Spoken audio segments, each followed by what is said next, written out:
So, our first part 2 question. Talk about a restaurant that you like. You should say what it's called, where it is, how long you've been going there, and why you like it so much. What we're going to do, we're going to look at idioms, phrasal verbs, collocations, and less common words related to this topic. We're going to go through both answers, and then I'm going to explain the words used. So, I love going to a restaurant in London called Ceviche.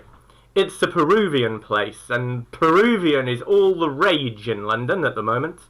To be honest, it's really easy to see why, as Peru's food is a perfect combination of zesty citrus flavours and piquant chilies.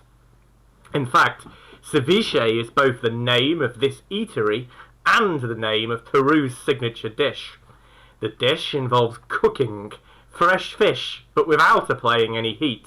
The fish is placed in citrus juices mixed with spices and herbs, and it's the acid that cooks the fish. To be honest, I'm almost drooling even thinking about this dish as I stand here talking to you. I've been going to this awesome place for the past few years. It's not just the calibre of the food that I love, but also the ambience of the place. There's a real hubbub about the place. You can just sense and hear how much all of the clientele enjoy the place. I think this was the first Peruvian restaurant to hit London, and it's spawned a number of others since, as the popularity of Peruvian cuisine really takes off. But I'd really maintain that this is the best one of all. Okay, so that's our first answer. Lots of less common words there, and 1 or 2 phrasal verbs and idioms that we'll look at later. Now let's look at our second question. Talk about a street market that you like to visit. You should say where it is, who you usually go there with, what you normally buy there, and why you like it so much. Well, I'm a real foodie, and recently I discovered a real godsend of a market in East London. And usually I get disappointed when I go to a street market looking for food. More often than not, I come up empty-handed, as it seems that there are often only slim pickings on offer in terms of anything new or interesting. You know how it is. You see the same things everywhere: falafel wraps, various burgers, maybe some Chinese noodles. But I'm an adventurous eater, and I'm always hunting for new things to try. I usually go with my brother, who, if anything, is even more of a foodie than I am. At this market we discovered a great new dish. It was a Spanish cold soup called an ajo blanco, which is made from old bread and with garlic, almonds and olive oil, and topped with grapes. The soup itself was a real eye-opener. It was incredibly refreshing.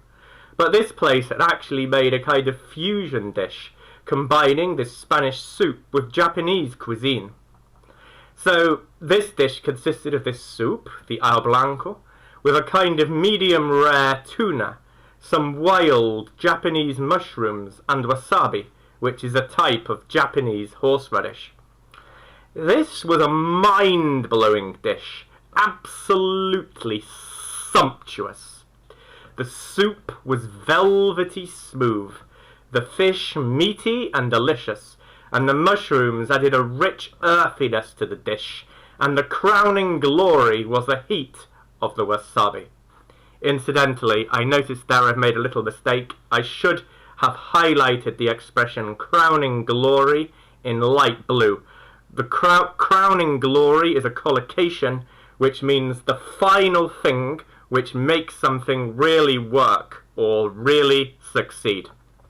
So, on with the explanations of the other terms. Sorry, a couple more sentences first. My brother and I hung out for most of the afternoon at this market, stuffing ourselves silly before we finally had to shoot off home. So now we'll look at the extra vocabulary. So a couple of idioms. All the rage. If something is all the rage, then it is very popular. To come up empty-handed.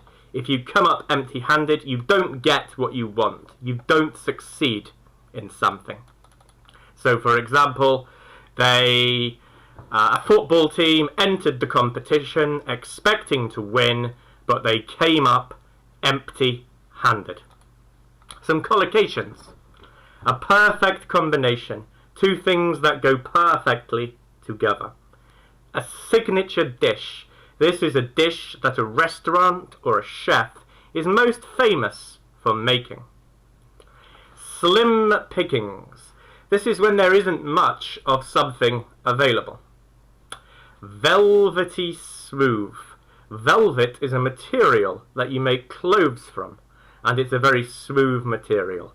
So velvety smooth just means very, very smooth. Some phrasal verbs, a couple of them. To hang out, which means to spend time with somebody or at a place, and to shoot off, which means to leave. So you would say, a native English speaker might say to somebody, I've got to shoot off now. It means I've got to go. Okay? Now, less common words. We have lots of these. Zesty. It means it has lots of flavour. And zest is actually the white stuff in citrus fruits. So we often use this word about dishes that are made with citrus fruits, lemons, oranges, limes, blood oranges, etc. Piquant. If something is piquant, then it has a sharp or spicy flavour. By sharp flavour, we mean things like summer berries, like raspberries or black currants. An eatery. An eatery is simply a less common word for a place where you can go to eat, such as a restaurant. Drooling. When saliva comes out of your mouth, which is what happens if you're very hungry, then you drool. Calibre.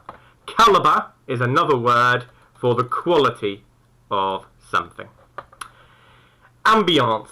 It means atmosphere, the feeling that you get from being in a place. Hubbub. A hubbub is a loud noise of excited conversation.